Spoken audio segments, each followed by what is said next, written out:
ti. Y ahora sí estamos grabando.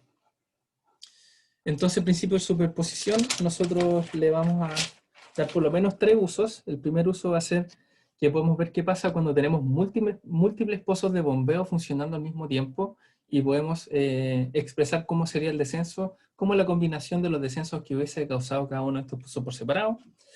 También es importante para ver qué pasa cuando tenemos barreras impermeables, es decir, podemos tener una barrera impermeable, puede ser básicamente algún suelo muy impermeable como arcilla, por ejemplo, que me esté bloqueando el paso de agua, o también puede ser una construcción hecha por el ser humano, por ejemplo, las presas de agua, por lo general, a veces le ponen un muro por debajo del muro de la presa para evitar la infiltración en el caso de que tengamos un suelo que no sea, que no tenga la conductividad, que tenga la conductividad un poquitito más alta de lo que sería aceptable para una construcción como esa, y así se le puede, por ejemplo, al imponer impermeabilidad bajo la presa, dar mejores condiciones de estabilidad a la estructura completa. Y la última utilidad que le vamos a dar es las barreras equipotenciales o las zonas equipotenciales, que es donde, por ejemplo, uno puede encontrar un río, un lago, donde se impone una condición de borde del flujo, o más que del flujo, perdón, del nivel de la carga hidráulica en algún punto, y eso también se puede hacer con el principio de superposición. Así que yo preparé 3 problemitas. La pauta ya está lista, la tengo sí en papel, así que no tengo enunciado porque resuelvo en el mismo papelito, así que después le voy a subir la pauta que viene con el enunciado. Entonces vamos a hacer 3 problemas de superposición. El primero es, ¿qué pasa cuando tenemos una superficie equipotencial? Así que aquí déjenme configurar un poquito los lápices. Dejemos este negro, y ahí estamos bien. Entonces, por ejemplo, si nosotros tenemos un pozo de bombeo, una superficie equipotencial. Las superficies equipotenciales se marcan como esto que está aquí, como una línea como con curvitas, y las barreras impermeables se marcan así como está aquí, ¿ya? Entonces nosotros vamos a tener un pozo de... Aquí sí. Vamos a tener un pozo de bombeo acá, vamos a tener un pozo de observación, y vamos a tener aquí una barrera equipotencial, es decir, que aquí vamos a tener definido el nivel de carga, y por lo tanto cuando tenemos eso, se impone que acá el descenso es igual a 0, ¿cierto?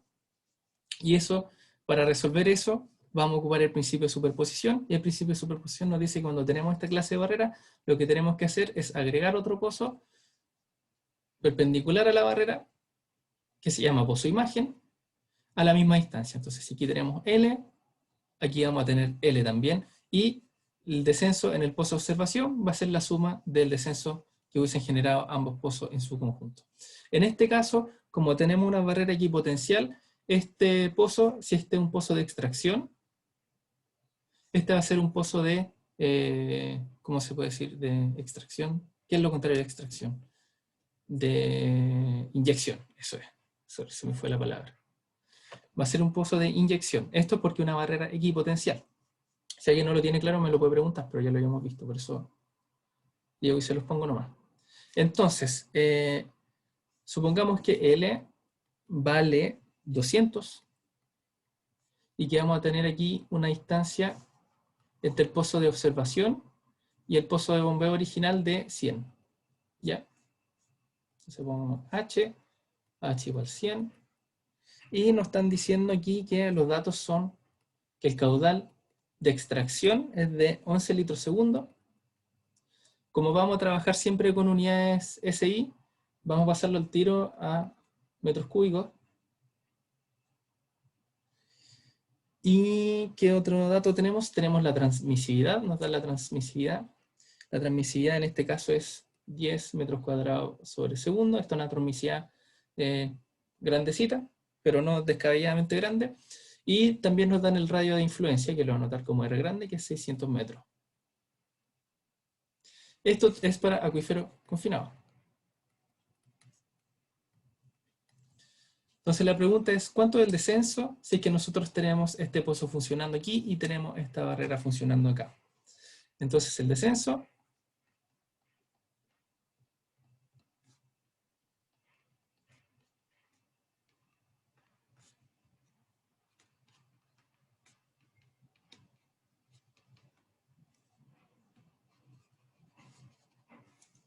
puedo escribirlo, lo voy a escribir mejor con...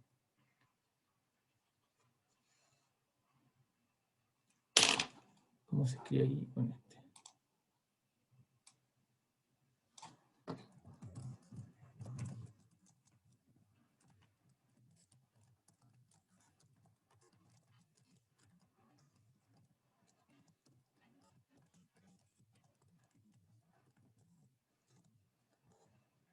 ¿Ya? Entonces tenemos que sacar cuál va a ser el descenso en cada uno de estos pozos. En este pozo que es de inyección, por supuesto que el descenso va a ser, no va a imponer un descenso del nivel freático, no, un descenso del nivel freático, sino que va a imponer un aumento del nivel freático porque estamos inyectando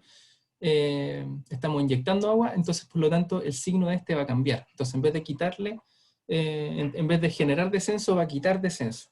¿Ya? Esto es lo que sucede cuando tenemos una barrera equipotencial, que la imagen se transforma en un pozo de inyección y por lo tanto tenemos que restar en vez de sumar. Entonces vamos a tener que el descenso va a ser el descenso que genera el pozo de observación más el descenso que genera el pozo de observación prima, y este de aquí es negativo, porque es un pozo de inyección. Entonces, la fórmula que tenemos para el descenso en acuíferos confinados es la siguiente, según los apuntes de la, ¿cómo se llama esto? Los apuntes de las soluciones analíticas que ya le subió el profe, y que nosotros ya desarrollamos varios de estos casos, este en particular en clase auxiliar.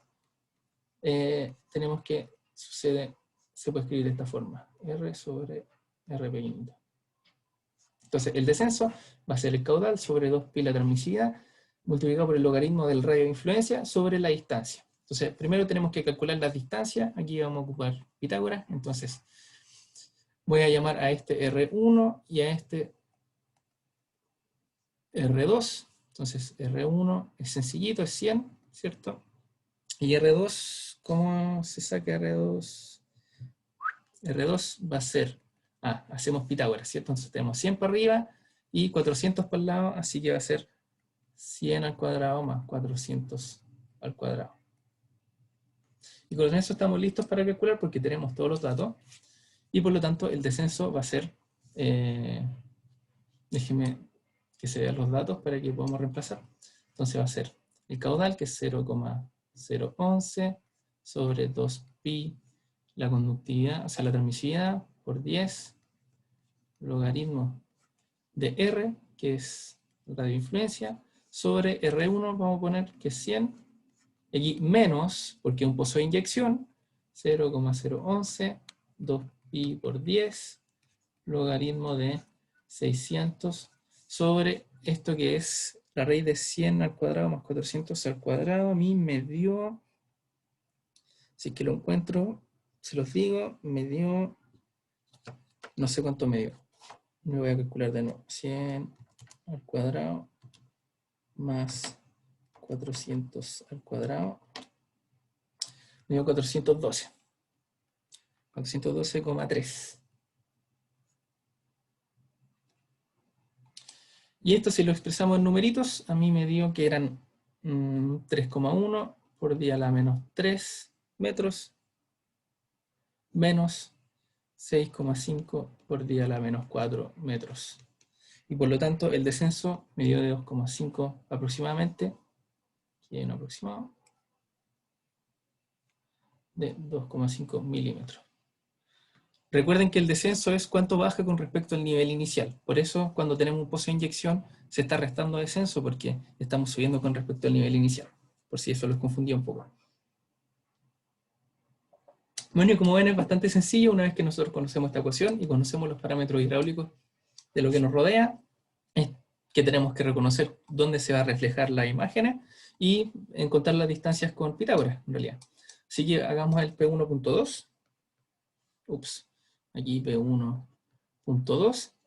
Este es un problema un poquitito más elaborado. Vamos a tener un pozo aquí, vamos a tener voy a dibujarlo un poquito más lejos.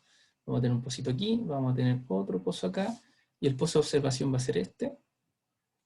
Y aquí eventualmente vamos a poner con rojo.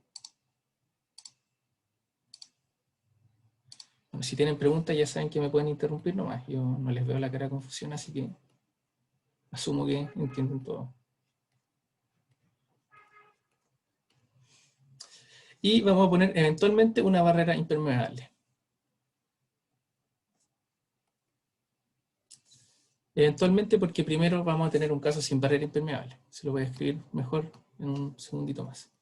Entonces cuando tenemos la barrera impermeable tenemos que reflejar. Como es barrera impermeable, ya no, si este es un pozo de extracción, digamos, este también es un pozo de extracción. A diferencia cuando teníamos el nivel equipotencial, que se nos cambiaba como el signo del pozo, ahora cuando tenemos una barrera impermeable se nos mantiene el signo del pozo. Ups, lo dibujé muy cerca. Ahí sí. Y lo borré. Y este también pozo de extracción y este es un pozo de extracción. Vamos a decir que de aquí a acá, este le vamos a poner pozo de observación. Este le voy a poner 2, 2', 1, 1'. Aquí tenemos un ángulo recto. La distancia de aquí a acá es 10. Como este es el reflejo, vamos a decir que es 10 también. Vamos a asumir que la barrera impermeable es infinitesimalmente delgada. Vamos a tener 5, 5, y de aquí a acá vamos a tener 12.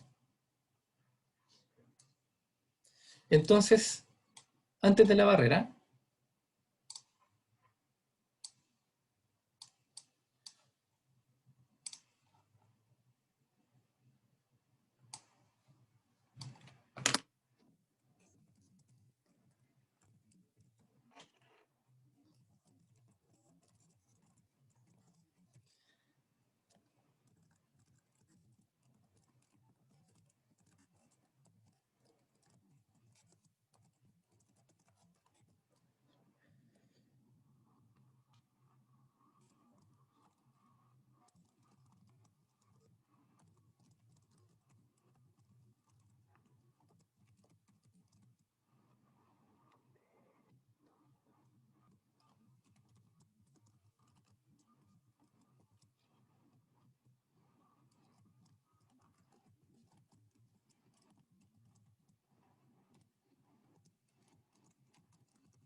entonces, antes de instalar la barrera impermeable, tenemos que se hizo una prueba de bombeo desde el pozo 1 y se midió el descenso en el pozo 2. Y después de, y con esto se quiere determinar cuál es el efecto de la barrera impermeable al utilizar los pozos 1 y 2 con caudales, ¿cuánto le puse a los caudales? 7 y 3 litros por segundo. 7 y 3 litros por segundo respectivamente. Entonces tenemos caso 1, no tenemos la barrera impermeable y hacemos una prueba de bombeo. Eso lo vamos a ocupar solamente para sacar los parámetros hidráulicos del acuífero confinado, en particular el que nos interesa es la transmisividad, así que vamos a calcular la transmisividad, y con la transmisividad ya podemos saber cómo es que va a responder el sistema frente a la instalación de una barrera impermeable, y conociendo los caudales de extracción en ambos pozos. Por supuesto, como siempre, todas estas cosas llevan muchas hipótesis, como de que el acuífero se extiende infinitamente, de que estamos en algo isotrópico, que aplica todas las hipótesis que usamos para desarrollar la ecuación que está aquí, ¿cierto? Que era al menos Dupuit y Darcy. Así que con eso, entonces, primero tenemos que calcular la transmisividad. Y entonces tenemos que S2, entonces para la prueba de bombeo, tenemos que el descenso en 2 es de 2 metros. Y esto va a ser igual a QE sobre 2pi t grande, logaritmo natural de el radio de influencia. El radio de influencia no se los dije, pero es conocido. radio de influencia, vamos a ponerlo por aquí. Son 100 metros. 100 metros, sí. Entonces, hacer el radio de influencia sobre la distancia entre el pozo 1 y pozo 2. Entonces, vamos a dejarlo como R. Y ahora reemplacemos los valores. 2 es igual a... se ocuparon 15 metros por segundo, entonces 0,015. 0,015. 2pi, la transmisividad que no conocemos, logaritmo natural de 100, sobre, y ahora tenemos que sacar la distancia entre estos dos pozos. Como aquí, entre la barrera y el 1 hay 5, significa que entre aquí y acá hay 5 también. Y por lo tanto, entre aquí y acá hay 5 también. Y entonces nos queda este triángulo rectángulo. Y creo que esto da justo 13. ¿Ok? Y con eso podemos despejar al tiro la transmisividad. Y nos da que es 2,4 por 10 a la menos 3 metros cuadrados sobre segundo. Y esta transmisividad es un poquito más normal de las que podemos encontrar. ¿Ya? La otra era un poquito alta, pero que era de 10. Esta es un poquito un valor quizás para un terreno con menos potencia y menos conductividad. Los rangos de transmisividad son súper grandes porque los rangos de conductividad son súper grandes y a eso más encima hay que agregarle toda la variabilidad que podemos tener de las potencias que pueden tener los acuíferos. Así que, por ejemplo, ahora podemos ver 3 órdenes de magnitud o 4 órdenes de magnitud de diferencia entre el P11 y el P12 y está súper bien, o sea, está normal. Y ahora entonces, se imaginarán lo que hay que hacer. El descenso, entonces, en el pozo de observación va a ser el descenso de 1 más el descenso de 1 imagen, más el descenso de 2, más ese descenso de 2 imagen. Entonces saquemos las distancias.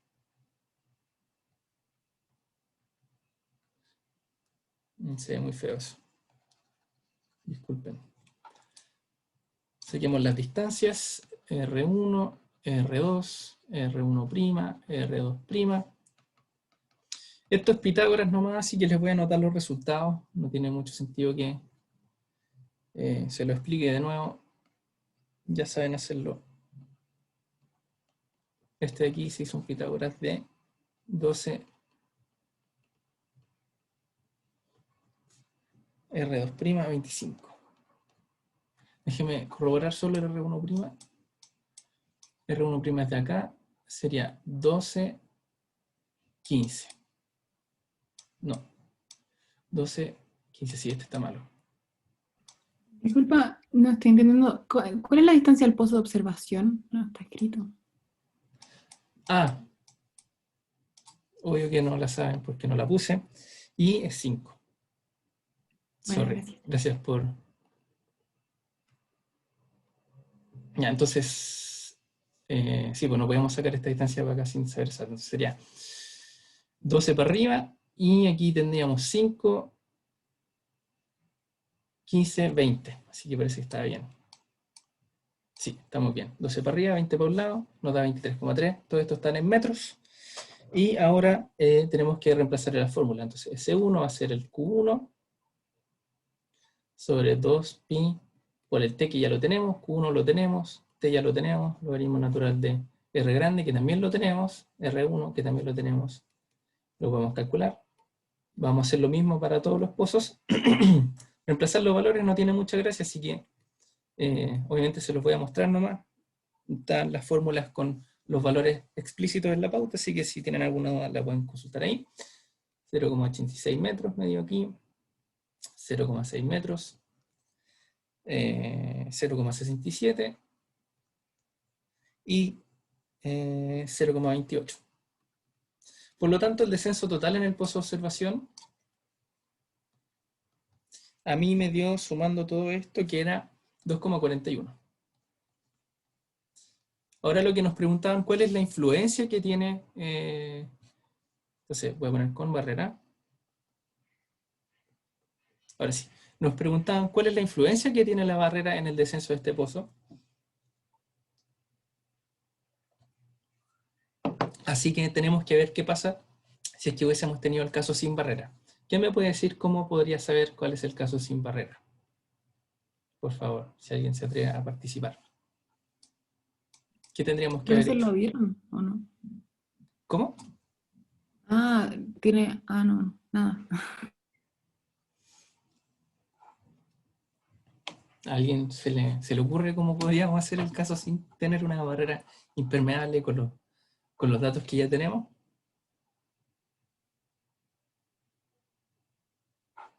Con el Se principio de suma superposición. S1 y S2 nomás, pues, ¿no?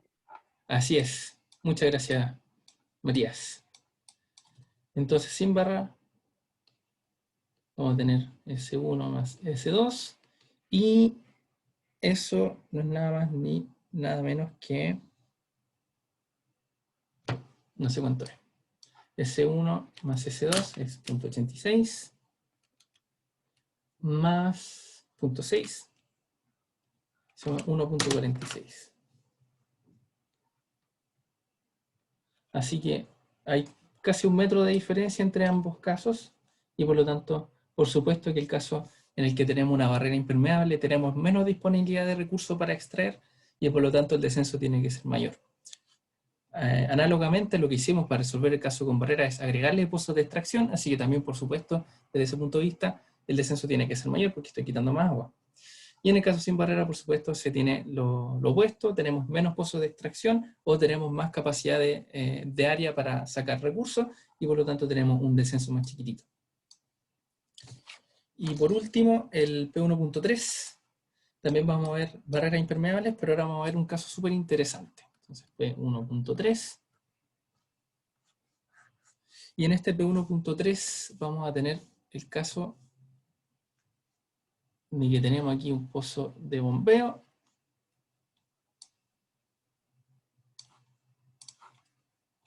Ups. Y vamos a tener abajito, voy a correr esto un poquito para que me quede el dibujo más apropiado. Y vamos a achicar esto. Ahí sí, mejor. Pozo observación. Y ahora vamos a agregarle una barrera impermeable aquí.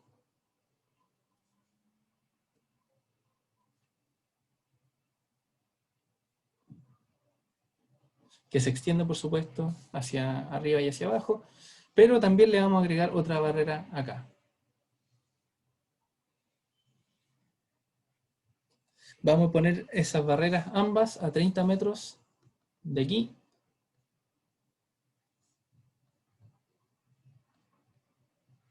Y la distancia al pozo de observación es totalmente perpendicular.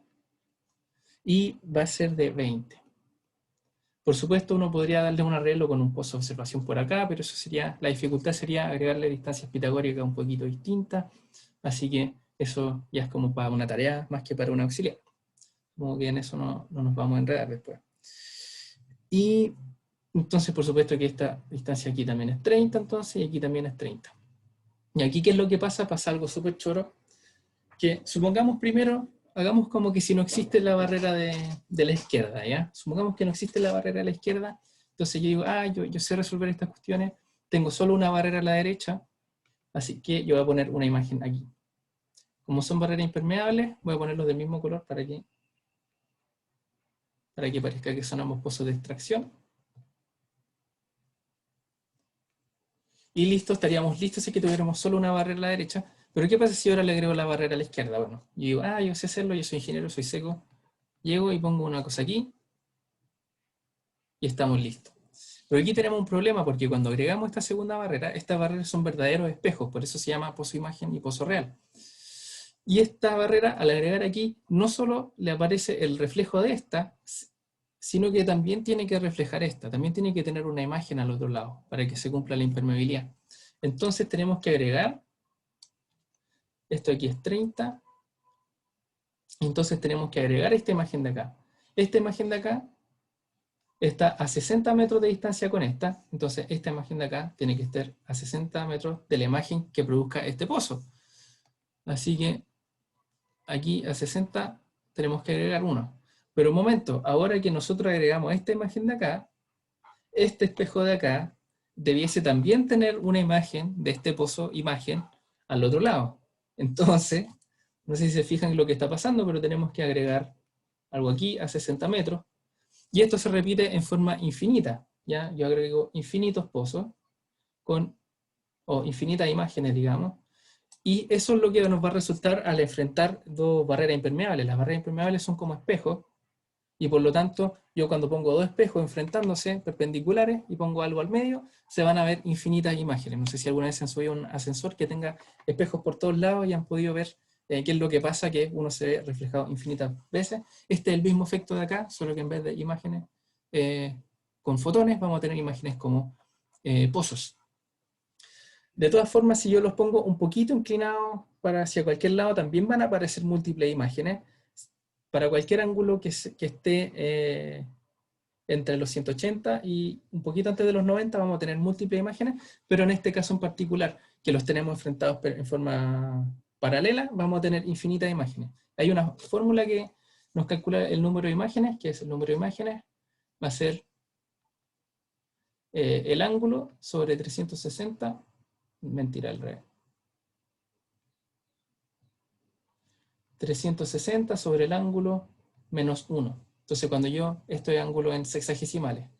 Cuando el ángulo de los espejos enfrentados es 0, así que esto tiende a infinito, ¿ya? Y a medida que voy cambiando el ángulo puedo sacar el número de imágenes.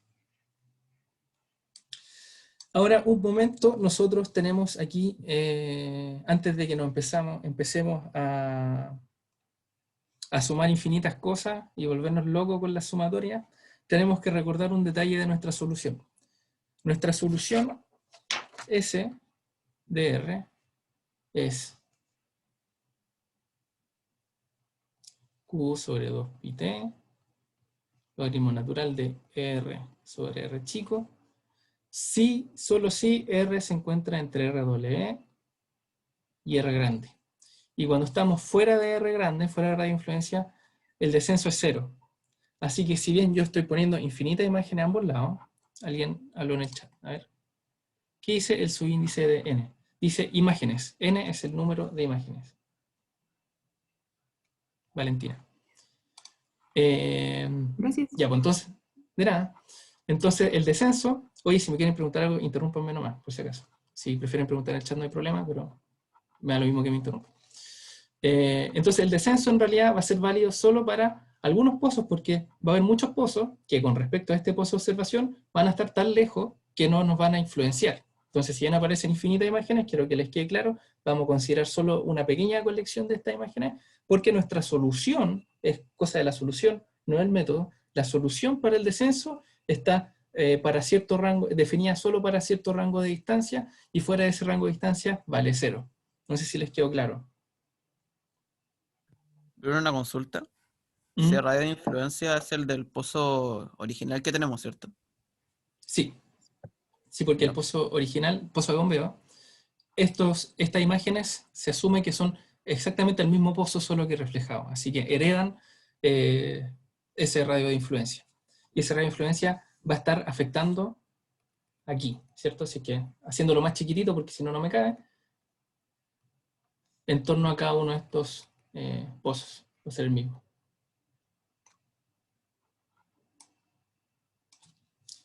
Y así infinitamente.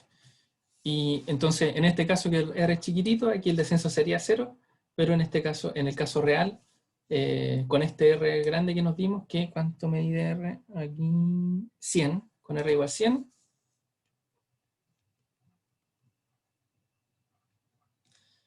afectan PWE y dos imágenes.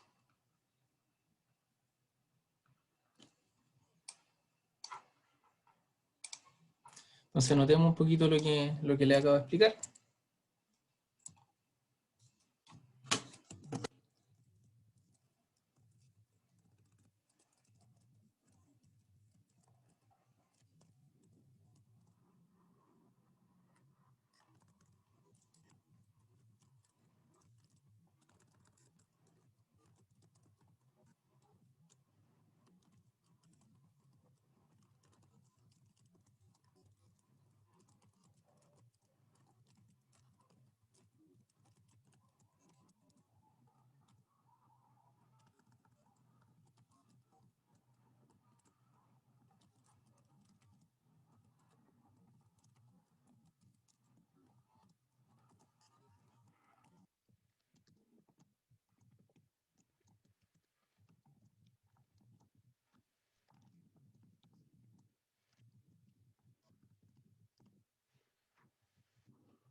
Ya, entonces aquí podríamos resumir lo que teníamos que trabajar.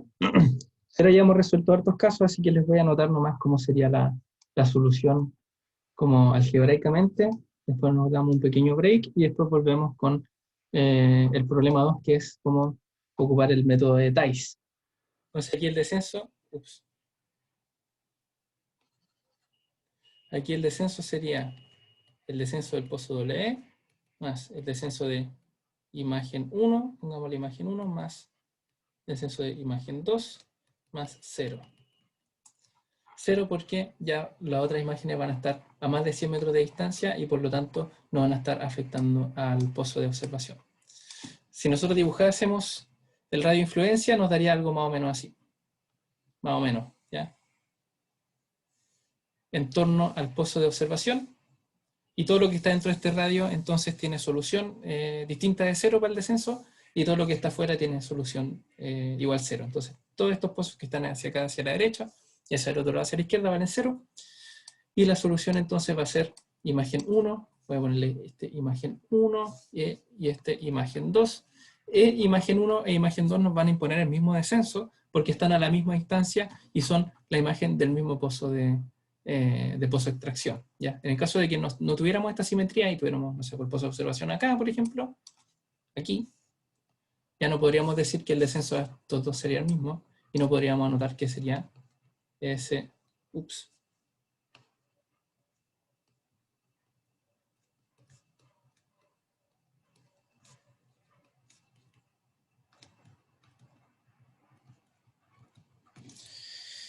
Y en fin, eso es la P3. Les voy a subir los resultados con numerito y cosas, pero creo que ya se puede entender cómo se hace, así que mejor démonos un ratito de recreito y después vamos con la P2. Así que son las 12:37. Volvemos a las 12:42 en punto. Así que nos vemos más ratito.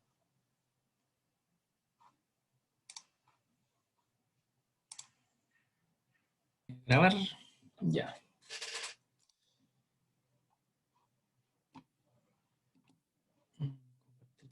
Pantalla. Aquí. Entonces ahora nosotros vamos a hacer el método de Thais. Bueno, Thais fue un grande, digamos, un grande para todo lo que es hidrogeología, porque fue el primero que hizo un modelo serio en el que se podían ocupar.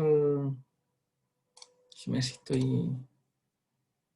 ¿Me escuchan, cierto? No veo que tenga el micrófono activado o desactivado. Sí, se Sí se escucha. escucha. Vale, gracias. Entonces, Thais es un grande, ¿ya?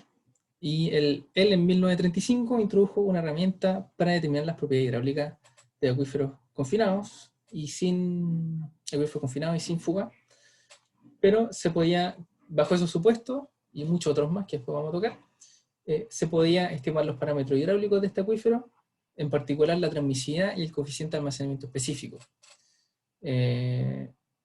Esto se hace con el análisis del método de Thais a través de lo que se llama el Match Point Method, que supongo que ya lo han visto en clases, que uno toma dos gráficos y lo hace calzar y después ve en qué unidades de cada uno de esos gráficos calza.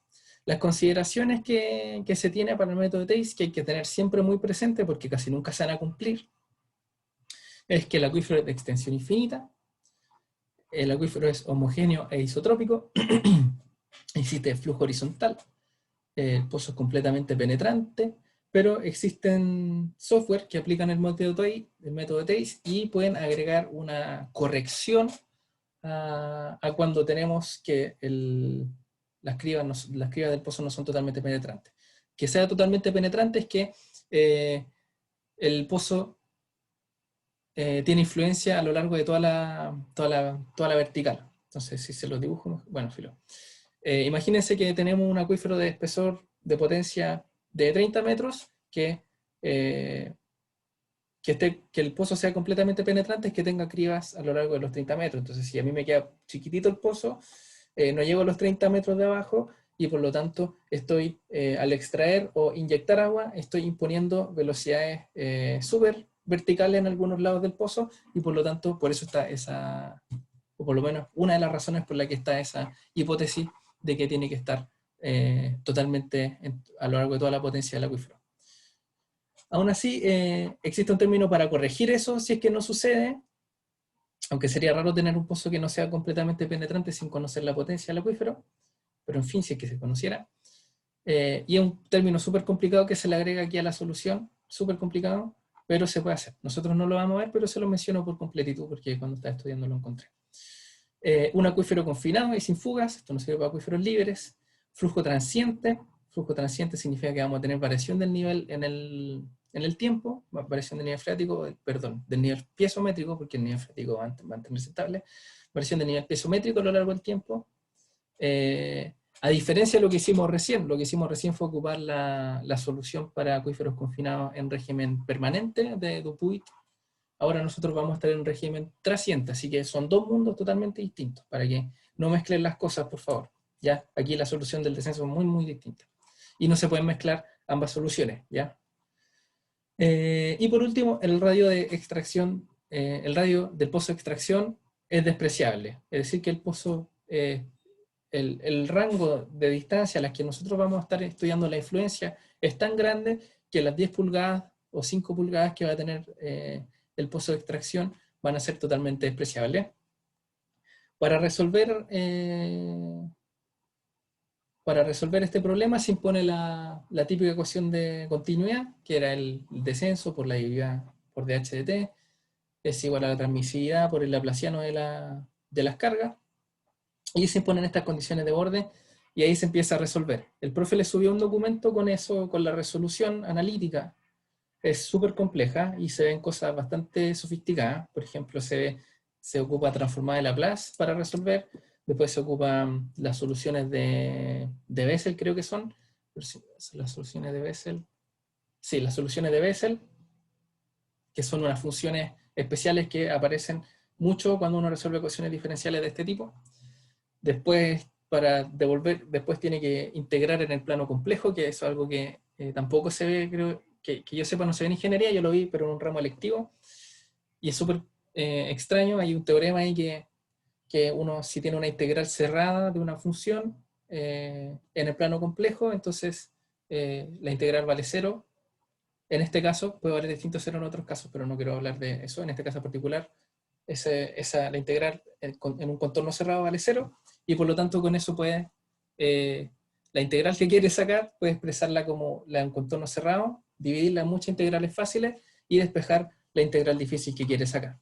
Así que ojalá que le den ganas de verlo por último para ver qué clase de cosas se hacen para resolver estas ecuaciones en forma ahí analítica, con el sudor de la frente y harto lápiz y harto papel. Y con todo ese desarrollo nosotros llegamos a este resultado, que va a ser como el descenso. El descenso va a estar en función de una función de pozo, que le llamamos W mayúscula, y esta va a estar en función de una variable que se llama U, y U está definida de esta forma, ¿ya? Entonces W de U es esta integral, que va desde U. Fíjense que el argumento es el límite inferior de la integral, y va a ser la integral de, aquí me faltó, no es esta, déjenme corregirlo, por favor.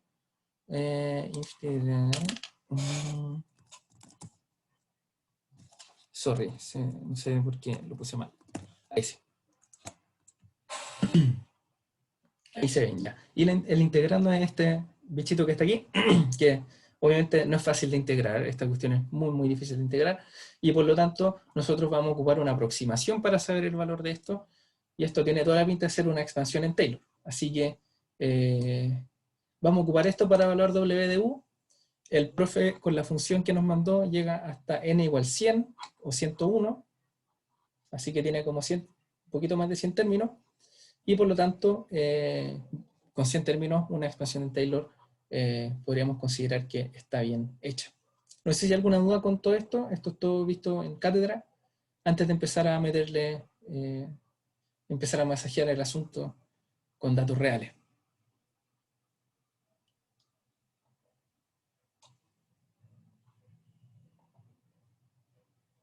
Ya. Entonces lo que vamos a hacer es estimación de parámetros hidráulicos con el método de TACE, y lo que vamos a hacer, nos vamos a inventar datos, asumiendo que TACE se cumple, vamos a agregarle un poquito de ruido para simular que las mediciones de nivel que tienen los pozos no son perfectas y que tienen errores asociados. Y con eso vamos a hacer los dos gráficos y vamos a ver si es que podemos devolvernos y encontrar los parámetros hidráulicos que le habíamos puesto al pozo para ver cómo funciona este método, a ver si funciona bien o funciona mal. Entonces, primero tenemos que darnos algún pozo, tenemos que inventarnos algún pozo, y esto me lo inventé nomás.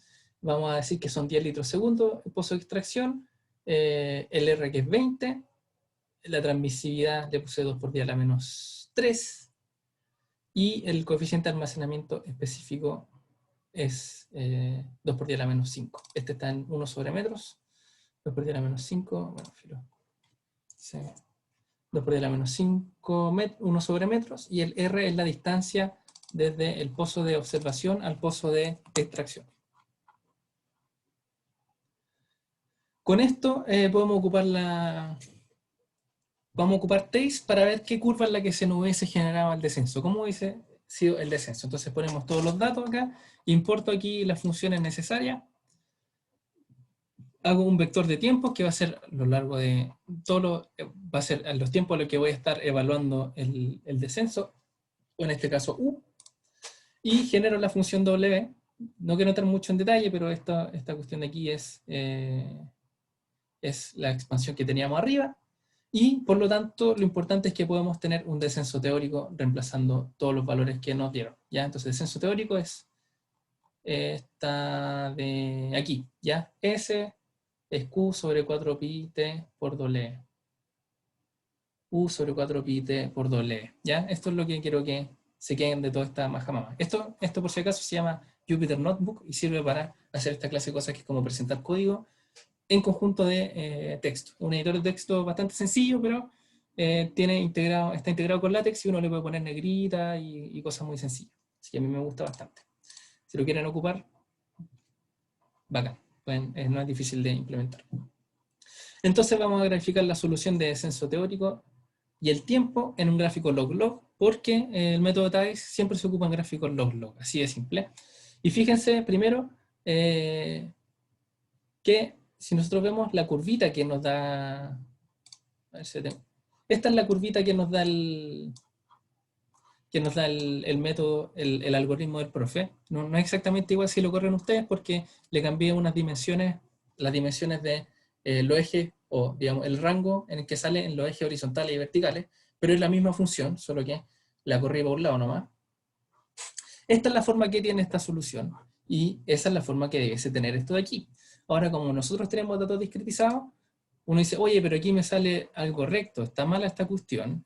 Y no es que esté mala, sino que como tengo solo datos discretos, el Python lo único que sabe hacer es unir con líneas rectas. Yo podría haberme dado la media vuelta y haber tratado de encontrar una interpolación, etcétera, pero eso hubiese sido resolver el problema por otro lado, digamos.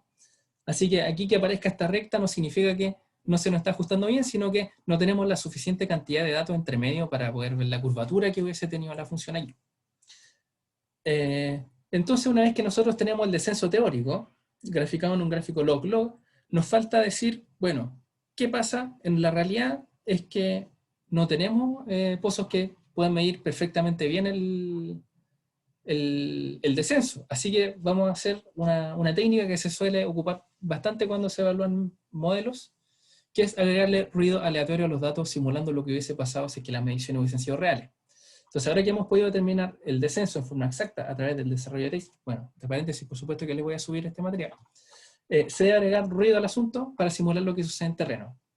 Para ello, haremos que cada medida de descenso teórico vamos a sumarle una variable aleatoria que distribuye como una normal, de media 0 y deviación estándar 1 centímetro. Entonces estamos diciendo que la medición de altura va a tener una medición de descenso teórico, pero el descenso real le vamos a agregar un error de medición, y este error de medición tiene media 0 y deviación estándar 1 centímetro, y eso quiere decir que el 68% de los datos va a estar más o menos con un más menos 1 en el rango del descenso real, y un 98% de los datos va a estar en más menos 2 de la medición real, o sea, de la medición teórica, digamos. El descenso real va a estar más menos 2 del descenso teórico en el 98% de los casos.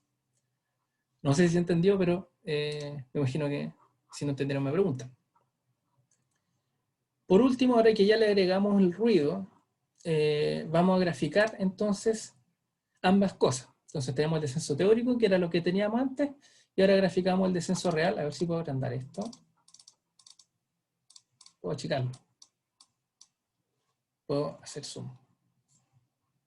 Ahí. Entonces, si se fijan, al tiro podemos ver que ese ruido aparece como desviaciones con respecto a la curva, y que como es ruido blanco o con media cero, podemos ver que hay algunos puntitos que van por arriba y que hay algunos puntitos que van por abajo. En particular acá, fíjense que este dato de aquí quedó súper lejos de la curva. ¿Por qué? Porque aquí nosotros primero tenemos un dato único, ¿cierto? Solo un dato aquí, así que este punto es representativo de como toda esta área, ¿cierto? Y como tenemos un gráfico log-log, una variación de 1 centímetro, cuando nosotros estamos en el rango de los centímetros, perdón, nos va a dar un margen de error bastante grande. Este punto podría haber estado aquí, podría haber estado aquí, pero el descenso teórico estaba por acá. Otra cosa es que podemos ver la agrupación de los datos reales, ¿ya? Si nosotros vamos midiendo cada cierto intervalo de tiempo fijo, por ejemplo, cada 5 minutos, cuando nosotros graficamos un gráfico, cuando nosotros tenemos gráfico log-log, se nos van a agrupar los valores en este extremo. Así que cuando nosotros querramos ajustar los valores, tenemos que tomar esas dos cosas en cuenta. Primero, los primeros valores, los errores de medición, se ven como grandes diferencias en la curva. Y segundo lugar, las mediciones al final, si es que fue medido en forma a intervalos regulares, cada 5 minutos, por ejemplo, las mediciones se van a agrupar muy fuertemente al final de la curva. Entonces, cuando yo quiera ajustar la otra curva, la curva de la función de U, tengo que tomar eso en cuenta, que aquí vamos a estar teniendo una densidad de datos mucho más grande, y que aquí las distancias visuales que uno puede ver representan el mismo error como numéricamente más pequeñito, por decirlo de cierta forma. Entonces, esto es lo que les digo acá. Por último, guardamos toda la información generada en un formato adecuado para el Match Point Method, y para ello debemos ocupar la misma escala de longitud para que sean visualmente ajustables los datos. Se recomienda grillar los datos con otro color para distinguir fácilmente los ejes de cada gráfico por separado. Con eso me refiero a dejar en este formato la figura, copiando el formato del código que nos subió el profesor, cosa de que sean el mismo gráfico. Y aquí subí ambos. Este es el que me dio con el algoritmo que subió el profe, que está en material docente, y este es el que hice yo con lo que les acabo de mostrar, ¿cierto? Que este es ruido más una medición teórica, si es ser un ajuste más o menos decente.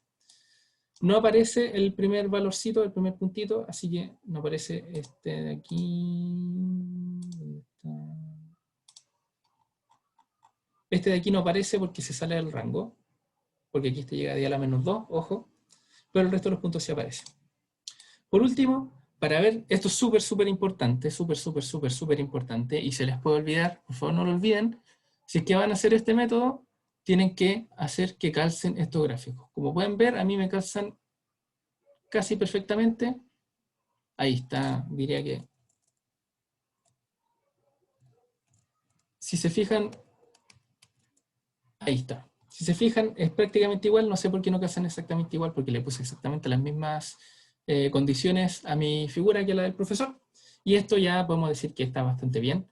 Si es que ustedes llegan y no le ponen todas estas líneas que les puse yo aquí, todas estas líneas que les puse yo aquí, todas estas líneas que les puse yo aquí, el gráfico les va a salir con cualquier escala, les va a salir de cualquier forma, y van a tener algo así, por ejemplo. Las escalas no van a coincidir, y van a tener algo así, y ustedes van a decir, ah, ya, voy a hacer Match Point Method, y aquí calza súper bien, y les va a dar cualquier cabeza de pescado, ¿ya? Así que, como arruiné esta figura, insertémosla de nuevo. Así que eso, cuando la importen, no la toquen solo para moverla, no la toquen para cambiarle las dimensiones. Y ahora tenemos que ajustar, voy a tirar esto para adelante, para que se vea sobre la otra. Y fíjense, si nosotros no tuviésemos líneas rojitas para la grilla, sería muy difícil poder ver a dónde llegan las mediciones a dónde llegan los descensos y a dónde llegan los 1 sobre U. Este gráfico de acá es W de U y 1 sobre U. Este de acá es tiempo y descenso en escala logaritmo. Así que lo último que nos queda es ajustar esto. Yo creo que me va a demorar entre 5 y 10 minutos más, para que terminemos a las 1:10 y puedan ir a su recreito tranquilos. Y esto aquí, ajustarlo bien, no es tan sencillo, no es llegar ya a... Igual hay varios candidatos y uno tiene que ser cuidadoso y con paciencia. Y más o menos yo lo pongo... Yo esto ya lo hice, así que más o menos sé por dónde cae más o menos bien. Y más o menos por aquí me cae... Yo lo pondría más o menos por aquí, ¿ya? Yo creo que este es el mejor ajuste que puedo hacer con mi tiempo limitado. Y ahora tenemos que tomar un punto y empezar a sacar valores. Entonces, el rojo es este de aquí y representa tiempo y descenso, y el gris es el de abajito y representa 1 sobre U y WU. Los datos reales son estos de aquí. A ver, corroboremos que sean esos los datos reales. Datos reales 2 por 10 a la menos 3 y 2 por 10 a la menos 5. 2 por 10 a la menos 3, 2 por 10 a la menos 5 están bien. Y aquí voy a ir rellenando los datos que sea necesario sacar del gráfico. Una cosa es que yo aquí le saqué los bordes también. El Excel se ve así por lo general. Se los tienen que sacar. Para sacárselo tienen que apretar este aquí que dice No Fill. Ahí está con los bordes. Y yo si aprieto aquí. Si aprieto aquí. No, tengo que apretar el blanco entonces. Ahí está. Tengo que ponerle el baldecito blanco, perdón, me había confundido. Se le salen lo corrí. Ups. Se le salen los bordecitos a la celda. Entonces, si lo ponemos más o menos por aquí,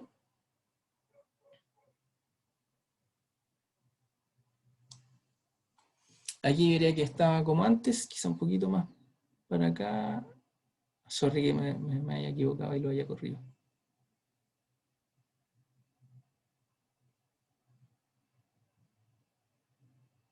Más o menos por ahí. Ya, y si lo hacemos más o menos por ahí, entonces tomemos... Oh, no, no está bien.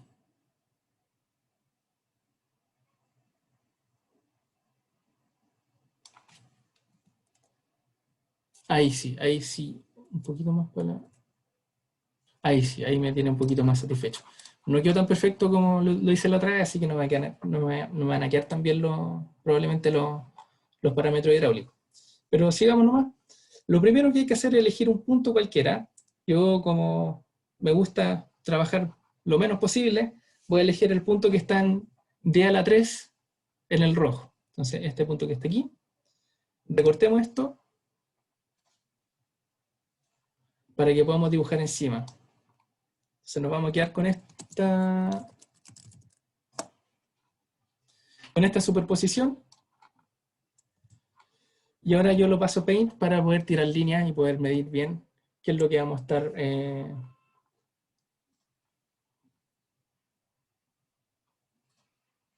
qué es lo que vamos a estar midiendo. Entonces yo, por ejemplo, digo ya, voy a agarrar el día a la menos 3, está más o menos por aquí.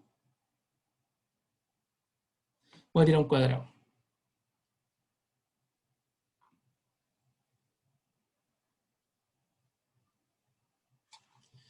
Entonces, tenemos día a la 3 aquí.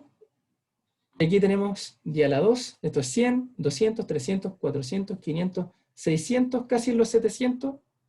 Así que le voy a poner como 680. Entonces tenemos 1000 y 680 en el eje X.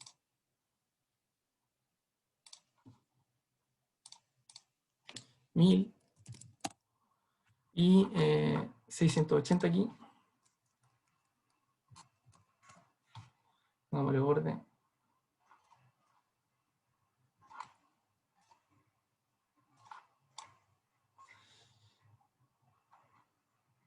Y 180 y ahora tenemos que irnos al otro puntito de acá. Y este cruza allá. Este es el 1, 2, 3, 4, 5. Pasa justo por el 6 casi. Este es el negrito, así que representa W de U. Y tenemos que poner 6 en W de U. Y ahora nos falta el TS, nuestro descenso. Descenso, el descenso sería el que nos da el rojito. Veamos cuánto nos da el rojito. Aquí estamos. Y el rojito este es 10 a la menos 1. 2 por 10 a la menos 1. Entre 2 y 3 por 10 a la menos 1. Así que le voy a poner, como esta escala logarítmica, cuando estamos en la mitad, estamos como, este es 10, este es 100, este no es 50, es 20 y tanto, ¿ya? Entonces aquí, este valor de aquí está entre el 1 y el 2, así que le voy a poner 2,3 por 10 a la menos 1.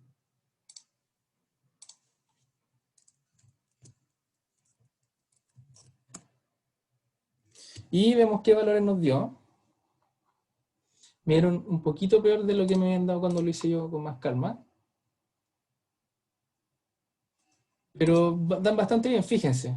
La transmisividad nos dio 2 por 10 a la menos 3, ¿cierto? Así que le dimos bastante bien.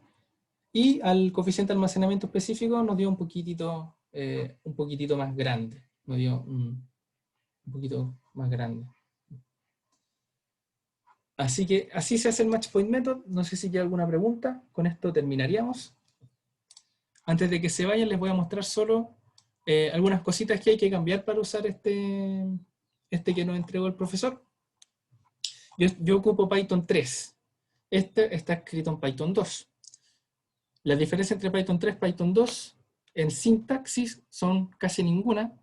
La única que hay que agregar aquí es que los print son distintos. Para el Python 3,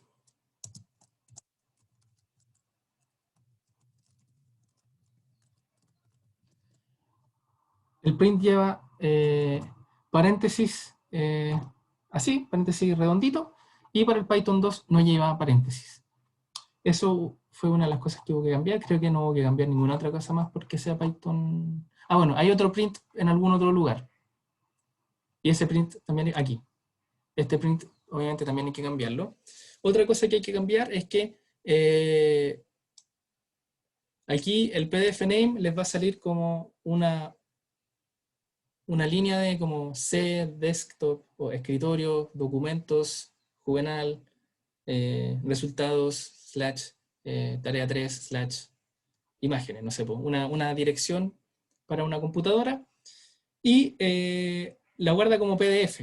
Para poder verla como una imagen transparente en Excel, tienen que guardarla como PNG. Que sea transparente está aquí cuando uno la guarda, le pone este comando para que sea transparente. ¿Ya? Con eso yo diría que está listo. Lo único que también puede que sea necesario cambiar son estos de aquí, que son los límites en los que va a estar el gráfico. Yo le cambié los límites para que